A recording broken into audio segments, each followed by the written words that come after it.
سورہ سبا چل رہی ہے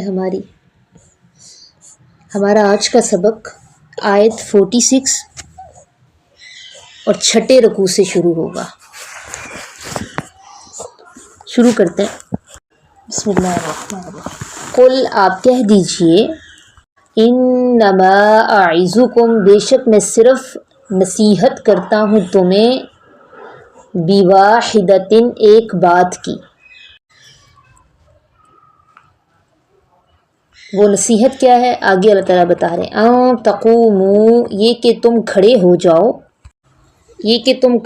جاؤ اللہ کے لیے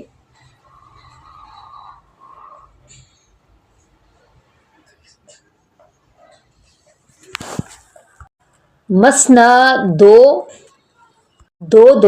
وفرادا اور اکیلے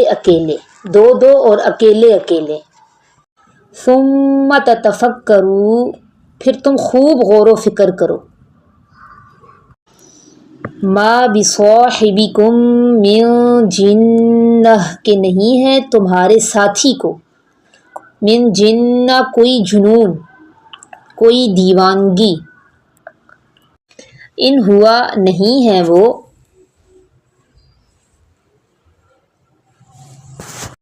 الا نذیر لکم مگر ڈرانے والے ہیں تمہیں بین یدی عذاب شدید سخت عذاب سے پہلے۔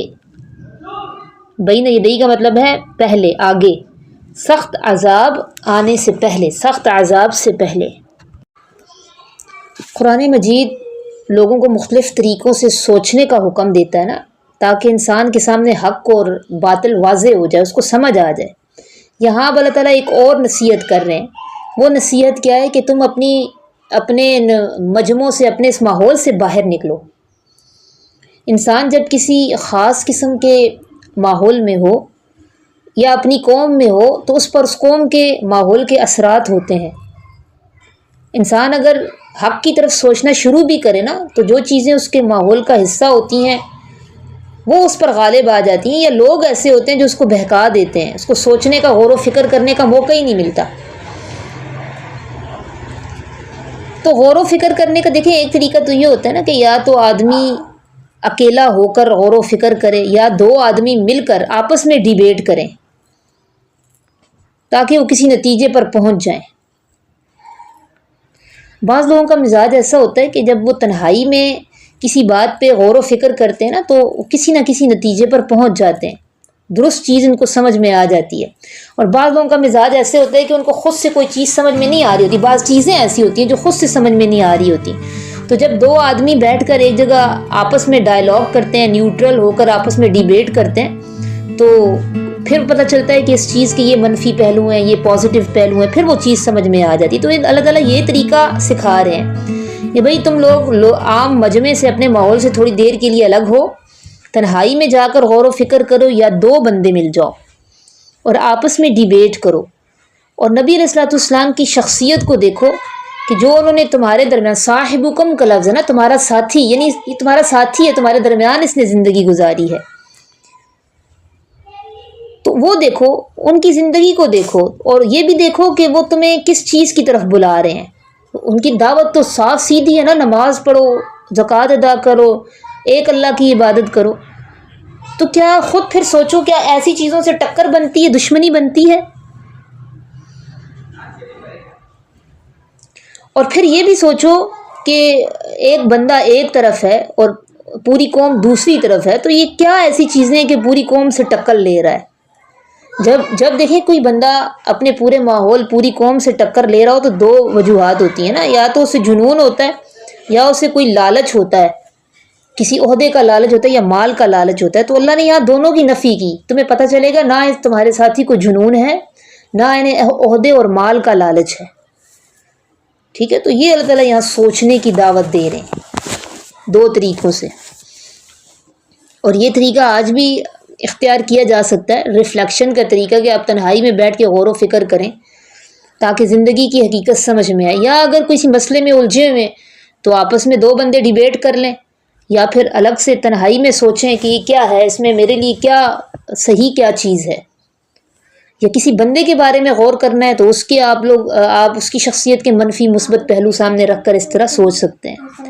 قل ما سألتکم من اجر، آپ کہہ دیجئے نہیں میں تم سے مانگتا من اجر کوئی بھی اجر، فہو لکم پس وہ تمہارے لیے ہی ہے، یعنی یہ جو میں تبلیغ کر رہا ہوں اس پر میرا میں مال کی وجہ سے بھی مطالبہ نہیں کر رہا کہ مجھے کوئی مال مل رہا ہے، وہ مال تمہیں ہی مبارک ہو، پس وہ تمہارے لیے ہی ہے۔ ان اجریہ الا علی اللہ، نہیں ہے میرا اجر مگر اللہ کے ذمہ ہے۔ وَهُوَ عَلَى كُلِّ شَيْءٍ شہید، اور وہ ہر چیز پر گواہ ہے۔ ٹھیک ہے، تو یہ غور کرو گے تمہیں پتہ چلے گا کہ نہ اس کو دیوانگی ہے نہ اس کو مال کا لالچ ہے۔ قُلْ إِنَّ رَبِّي، آپ کہہ دیجئے بے شک ربی میرا رب، یقذف وہ ڈالتا ہے، قذف کہتے ہیں پھینکنے کو، ڈالنے کو، بالحق کی حق کو، وہ ڈالتا ہے حق کو ڈالتا ہے یعنی وہی اتارتا ہے۔ قذف کا ویسے مطلب ہوتا ہے نا پھینکنا، دور سے کوئی چیز زور سے پھینکنا، اس کو قذف کہتے ہیں۔ بے شک میرا رب، تو یہ قذف یہاں حق ڈالتا ہے، حق پھینکتا ہے کا مطلب ہے اللہ تعالیٰ حق کو باطل پر ڈالتے ہیں تو گہری چوٹ لگتی ہے اس طرح پھینکنے سے، ڈالنے سے۔ علام الغیوب، بڑا جاننے والا ہے پوشیدہ باتوں کو۔ تیر اندازی کو بھی نا قذف کہتے ہیں، تیر پھینکنے کو بھی قذف کہتے ہیں، تو اس کا یہی مطلب ہے کہ حق کی چوٹ باطل پر لگتی ہے اور وہ دب جاتا ہے۔ ٹھیک ہے، دلائل اتنے مضبوط ہوتے ہیں حق کے کہ باطل اس کے سامنے دب جاتا ہے۔ آپ کہہ دیجئے بے شک میرا رب وہ ڈالتا ہے حق کو باطل پر، بڑا جاننے والا ہے غیب کی باتوں کو۔ قل آپ کہہ دیجئے جاء الحق، آ گیا ہے حق، حق آ گیا کا مطلب ہے اب سچا دین آ گیا۔ ٹھیک ہے، حق آ گیا، سچا دین آ گیا۔ وما یبدئ الباطل، اور نہیں ابتدا کرتا باطل، یعنی نہیں کسی چیز کو پیدا کر سکتا باطل، اور نہیں پیدا کر سکتا باطل۔ وما یعید، اور نہ ہی وہ لوٹا سکتا ہے، اور نہیں کسی چیز کو پیدا کر سکتا باطل اور نہیں لوٹا سکتا ہے۔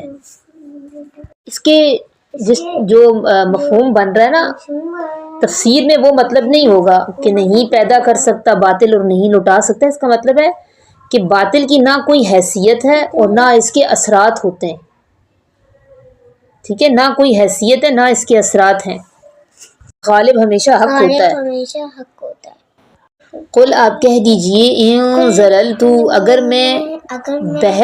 اگر میں بہکا ہوا ہوں، فإنما أضل على نفسی، پس میرا بہکنا میری اپنی جان پر ہے، یعنی اس کا نقصان میری اپنی جان پر ہے۔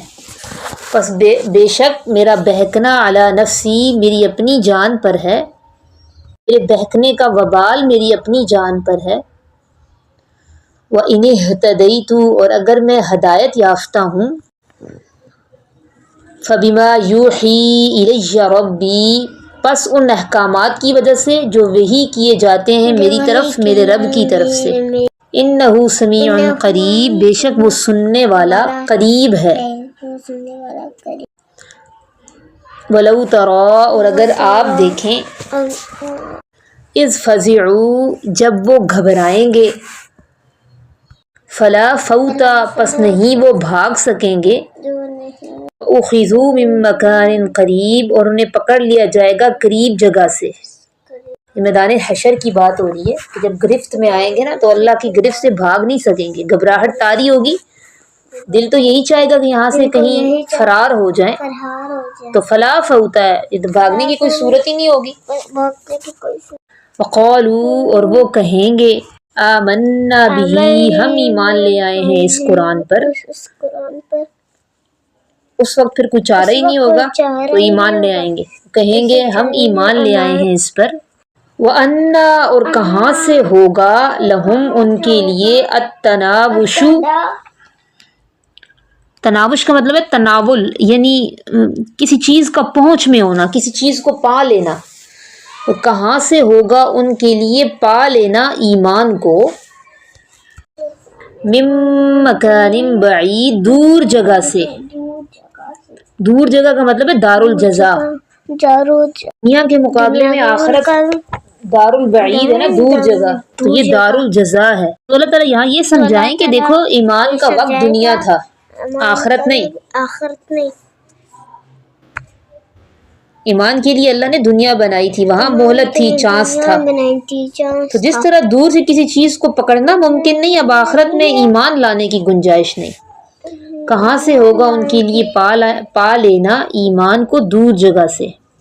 وَقَدْ كَفَرُوا بِهِ مِنْ قَبْلِ، اور تحقیق وہ انکار کر چکے تھے اس کا اس سے پہلے، یعنی ایمان کا وہ اس سے پہلے انکار کر چکے تھے، یعنی دنیا میں انکار کر چکے تھے، اور تحقیق وہ انکار کیا تھا انہوں نے اس ایمان کا اس سے پہلے، اور وہ پھینکتے تھے یقذفون، اور وہ پھینکتے تھے بن دیکھی باتیں، بالغیبی بن دیکھی باتیں، وہ پھینکتے تھے بن دیکھی باتیں من مکان بعید، دور جگہ سے۔ کیا مطلب ہے اس کا؟ یعنی یہ لا علمی کی باتیں پھینکا کرتے تھے، ٹھیک ہے، غیب کی باتیں،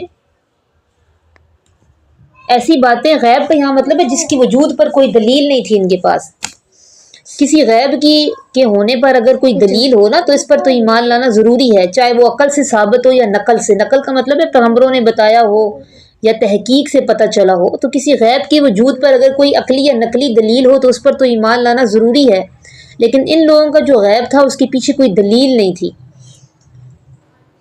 تو وہ جگہ جو حق سے بہت دور ہے، اس جگہ پر کھڑے ہو کر یہ لا علمی کی باتیں پھینکا کرتے تھے۔ اس کو تھوڑا سا حاشیے میں لکھ لیں کہ وہ جگہ جو حق سے دور ہے، من مکان بعید کا مطلب ہے حق سے دور جگہ سے، اس جگہ پر کھڑے ہو کر یہ لا علمی کی باتیں پھینکا کرتے تھے، یعنی نہ ان کی کوئی تحقیق تھی اس پر، نہ ان کے پیچھے کوئی لاجک تھی۔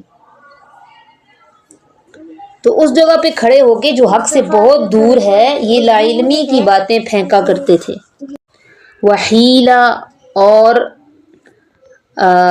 حائل ہو جائے گی بینہم، ان کے درمیان، اور حائل ہو جائے گی ان کے درمیان، وبین ما یشتہون، اور اس چیز کے درمیان جو یہ چاہتے ہیں، یعنی ان کی خواہش کے درمیان، اور حائل ہو جائے گی ان کے درمیان اور اس چیز کے درمیان جو یہ چاہتے ہیں، ایک رکاوٹ۔ ان کی خواہش وہاں کیا تھی کہ اب ہم ایمان لے آئیں، ہمارا ایمان قبول کیا جائے، یہی ان کی خواہش تھی نا۔ تو اللہ تعالیٰ ان کی خواہشات اور ان کے درمیان ایک پردہ حائل کر دیں گے۔ ایک اور خواہش ان کی یہ بھی تھی کہ ہم دوبارہ دنیا میں جائیں، اب ہم عمل کر کے آئیں گے، کسی بھی طرح سے یہ عذاب سے بچنا چاہتے تھے۔ تو اللہ تعالیٰ کہہ رہے ہیں ان کی ان ساری خواہشوں کے درمیان ایک رکاوٹ ڈال دی جائے گی، اور عذاب کے سوا انہیں کچھ نہیں ملے گا۔ اما، جیسا کہ فعیلا کیا گیا، بِأَشْيَاعِهِمْ، ان جیسوں کے ساتھ، ان جیسوں کے ساتھ، من قبل، اس سے پہلے، جیسا کہ کیا گیا ان جیسوں کے ساتھ ان سے پہلے۔ کئی قومیں ایسی بھی گزری ہیں جنہوں نے آخری وقت میں جب عذاب کو دیکھا تو اس وقت ایمان لائے، اس وقت اقرار کیا۔ اس کی ایک مثال فرعون بھی تھی، فرعون کی بھی ہے۔ فرعون کے بارے میں اللہ نے کیا کہا ہے قرآن میں؟ حَتَّى إِذَا أَدْرَكَهُ الْغَرَقُ قَالَ آمَنْتُ أَنَّهُ لَا إِلَهَ إِلَّا الَّذِي آمَنَتْ بِهِ بَنُو إِسرَائِيل۔ جب غرق ہونے لگا تو اس نے کہا تھا کہ میں اللہ پر نہیں ہے کوئی معبود اللہ کے سوا، اور میں بھی ایمان لاتا ہوں جس پر ایمان لائیں بنو اسرائیل، ٹھیک ہے۔ تو اللہ نے پھر اس کے درمیان بھی ایک رکاوٹ حائل کر دی تھی۔ الآن وقد عصیت من قبل، اب ایمان لا رہے ہو، اس سے پہلے تو بڑی نافرمانیاں کرتے رہے، اور فرشتے کو اللہ نے حکم دیا تھا کہ اس کا منہ مٹی سے بند کرو۔ تو یہی حال، یہی اللہ تعالیٰ یہ جو فرما رہے ہیں نا، جیسا کیا گیا ان جیسوں کے ساتھ اس سے پہلے، تو ان جیسوں سے مراد ایک مثال فرعون کی ہے۔ انہم کانوا فی شک مریب، بے شک وہ تو تھے فی شک مریب، شک میں، تردد میں پڑے ہوئے، بے شک وہ تھے شک میں، تردد میں پڑے ہوئے۔ تردد بھی شک ہی کو کہتے ہیں، یہ مبالغے کے لیے ہے۔ بے شک وہ شک میں تھے، تردد میں پڑے ہوئے، یعنی انہیں تو یقین ہی نہیں تھا کہ ایک دن یہ بھی آنا ہے۔ یہاں پہ الحمدللہ ہمارا سورہ سبا کا آخری رکوع یعنی چھٹا رکوع مکمل ہو گیا. سبحان ربک رب العزت عما یصفون وسلام علی المرسلین والحمد للہ رب العالمین. ربنا